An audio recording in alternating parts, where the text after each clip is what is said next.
Hi,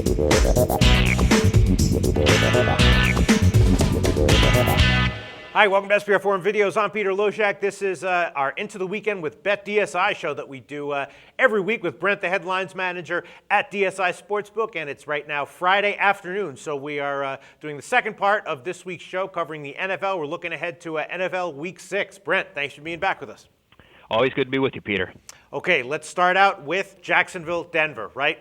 26, 27 points. What kind of action have you gotten on that? Is the volume good? Is the public touching it? Are the sharps touching it? Well, we got sharps actually on the total, Peter. That's kind of scary. Obviously, Denver can put up a ton of points. They were in that game last week with Denver, where it was just a shootout. Now, Jacksonville is likely not going to score a ton of points, but that didn't stop the sharps from playing the over in this game. We're sitting at 53 right now, but a lot of the action from the sharps came 51.5 and 52. And of course, anytime Denver's involved, the public can be going over. So they've done that so far, but we're way off in terms of the total, favoring the over. The count's probably almost 8-1 there, which is really a big chart for us.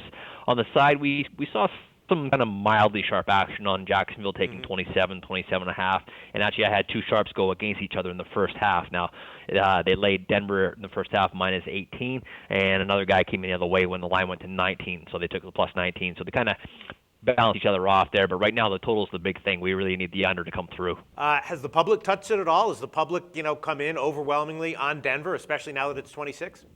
No, not really. Even the teaser count on Denver is quite low. I mean, it's just a number that even not a teaser, you really want to, use a teaser. The 10-point teaser taking Denver down to 16.5 and 16. That's still a lot of points. So it's going to be a relatively low volume game and not a decision game for you, except for the total, at least on the side.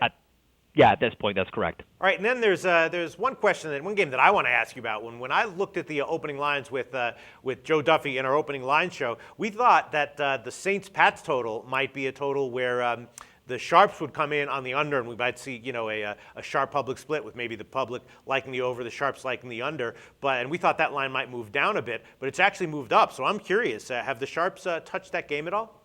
Not much yet, Peter. No, I mean, I've got a little bit of action in that respect, but it was like a number going under 50.5 where we are right now. Still had a little bit of over money under over 50, so it's pretty much balanced there. The public, obviously, New England and the Saints involved are going over on that, so I do have a heavy count in terms of the over, but it's mostly public money driving that. Nothing in terms of sharp money on that total so far. But you did take a sharp bet on the under 50.5. Yeah, we took money that we respect quite a bit on the over 50 as well, so that's why we're still there. It seems like they're going back and forth on it. All right. Hey, maybe we were wrong in our initial assessment. One side, though, that I think I'm sure this has got to be a sharp side this week. Oakland was a sharp side last week, very sharp, and wound up winning. The line has gone down this week. I'm assuming that you've taken significant sharp action on Oakland again. Yeah, we did. The money on Oakland came plus 10, minus 120, stuff like that. Took some at 9.5. Little dribble of sharp money on Kansas City at 7.5. We're sitting at 8 right now, but right now it's pretty much all sharp money on Oakland there, except for that small bet. More significant is that we have more money on Oakland and a count of probably about 2-1 in favor of Kansas City. So that gives you an indication that a lot of what's driving Kansas City is public money, and what's backing Oakland is sharp money, Peter. Right. Okay, so sharp public split there with the public taking KC. That's right. All right. And then the only other game that I want to ask specifically about is the Steelers-Jets game. The Jets opened up as a small home dog. Now they're a small home favorite, and I'm wondering what caused that move, and are you at a significant risk for getting middled there? If the game landed 1, yeah, we might get middled there. Most of the sharp money we got did come on the Jets, though. Most of it was the Jets plus 1, of course, and even actually on the money line minus 120, they laid that. Minus 115, they laid that. I'm using minus 125 right now, but it was definitely sharp money that drove the Jets. So we're sitting at 1.5 on the game right now. Jets being favored at home, and my count is pretty much even. So I got good two-way action there, so long as it doesn't land say the Jets by 1, where the Pittsburgh plus 2.5 money would cash. So I did take some money, Pittsburgh plus 2.5, but the sharp money was mostly Jets plus 1 initially. Even at a pick, they backed them, and they're backing them on the money line minus 15, minus 20 as well. Right, and you haven't gotten any noteworthy sharp action so far back on the other side with Pitt? No, we took a little bit of money when Pittsburgh was plus 2.5, but just not as sharp as the stuff we saw on the Jets. And the Jets sharps, there's quite a few of them actually backing that up. So there's about 3 different guys or groups that I really respect who are all on the Jets. All right, well, that's all I really wanted to ask about in the way of specific games from the upcoming card. Now let's just get to the rest of the card. Is there anything that's caught your eye in terms of notable sharp action, notable public action, notable sharp public splits? Yeah, I got actually quite a bit that stands Really? out, Peter. We touched on Oakland already.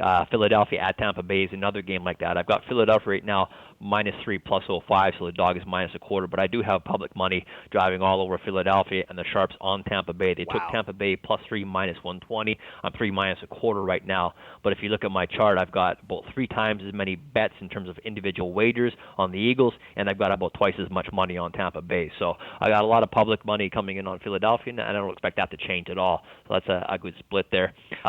Just a game that kind of stands out as well as Green Bay and Baltimore, just because of the fantastic volume we've had. I've got probably about 2-1 the count and volume favoring Green Bay, but I do have sharp money on Baltimore. Not a huge amount of money, but sharp money at +3 -115. Baltimore right now is +3 -20. That was sharp. Detroit, Cleveland going along. Another case where we've got the public on Detroit, sharps on Cleveland. They took Cleveland +3 -120, even +2.5 even money. But again, I've got about twice as many bets on Detroit, about twice as much money on Cleveland. Now, of course, if Calvin Johnson isn't around, that could be driving that. Perhaps they know something a little more than we do. Moving along, what do we got here? I would say the side on New Orleans and New England was another one I wanted to touch on because we do have sharp money on New Orleans. That came +3 -115. I've even got sharp money on New Orleans on the first half as well. So I've got a lot of money on New Orleans right now, and the count actually favors New Orleans as well. +3 -115 seems like a great price now. We're sitting at +2.5 or -2.5 right now with New England at home. And Monday night game is another one I got sharps on Indianapolis. Now they took the Colts when they were at a pick'em. Right now I've got Indianapolis -1.5. They're going at San Diego. Total right now is 50, and the sharps came in the total there when it was like 47.5. Obviously, Indy's involved, so I got a lot of over money as well. So I got sharps and public on the over in Indy at San Diego on Monday night, and sharps from the side as well. All right, awesome info, Brent. Yeah, I was actually wondering about that Philly line. I was wondering what was driving that. Now I have my answer. Public money, sharps on the other side. Thanks so much, Brent, and we will talk to you again next week.